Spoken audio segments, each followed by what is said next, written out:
మా తల్లిదండ్రులు నాకు వివాహం చేయాలని చూస్తున్నారు. మంచిదే కదా, మంచి చదువు ఉంది, ఉద్యోగం ఉంది, ఆ ఆస్తి ఉంది, ఆత్మీయత ఉంది, వయస్సు ఉంది, చేయొచ్చు కదా, చేసుకోవచ్చు కదా అన్న. ఆయన అన్నాడు చేసుకోవచ్చు కదా అంటే నేను చేసుకోకూడదు అన్నాడు. ఆ షాక్డ్. ఏం తమ్ముడు, చదువు లేదా, ఉద్యోగం లేదా, అందం లేదా, ఆస్తి లేదా, లక్షల జీతం లేదా, ఎందుకు, వయసు కూడా ఉంది కదా, తల్లిదండ్రులు అంతే కదా, తల్లిదండ్రులు చూస్తూ ఉన్నారు, నేను చేసుకోవద్దని అన్నాడు. ఏమైందంటే నా నేను రక్షణ పొంది పరిచర్లో కూడా ఉన్నా, అది అందరికీ తెలుసు, మీకు కూడా తెలుసు. అవునన్నా, కానీ ఎవరికి తెలియకోకుండా నేను పాపం చేసిన, నేను వెళ్ళకూడని చోటికి వెళ్ళానన్నా, చేయకూడని పని చేసిన, నాకు అప్పుడు తెలియదు.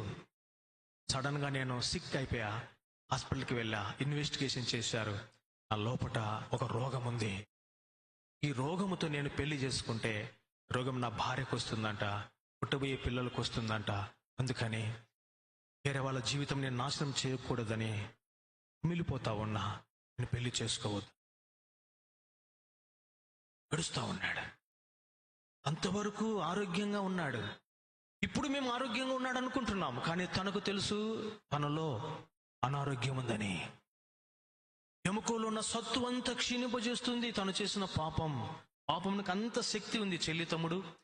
ఆరోగ్యంగా ఉన్న వ్యక్తిని అనారోగ్య పాలు చేసేది పాపం. గడుస్తూ ఉన్నాడు. ఎవరికి చెప్పుకోవాలన్నా, ప్రార్థన చేస్తున్నా, తప్పు ఒప్పుకుంటున్నా, కానీ ఉన్న స్థితి ఏంటి? మీకు కొంచెం చెప్తే ప్రార్థన చేస్తారని నా గుండె బరువెక్కిపోయింది. నా గురించి కైండ్లీ ప్రే ఫర్ మీ. ప్రేమైన చెల్లి, తమ్ముడు, నువ్వు చేసే పొరపాటు, ఈ తల్లిదండ్రులు ఎన్నో ఆశలు పెట్టుకున్నారు, వయసు వచ్చింది పెళ్లి చేయాలని. వారి తప్పు ఏమన్నా ఉందా?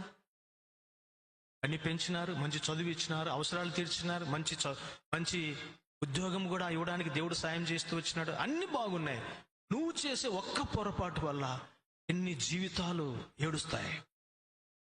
ఏమైనా చెల్లి, తమ్ముడు, నిండు 100 ఏళ్ళు బ్రతకవలసిన నీవు అర్ధాంతరంగా నీ జీవితాన్ని నీ చేతులారా పాడు చేసుకుంటావు.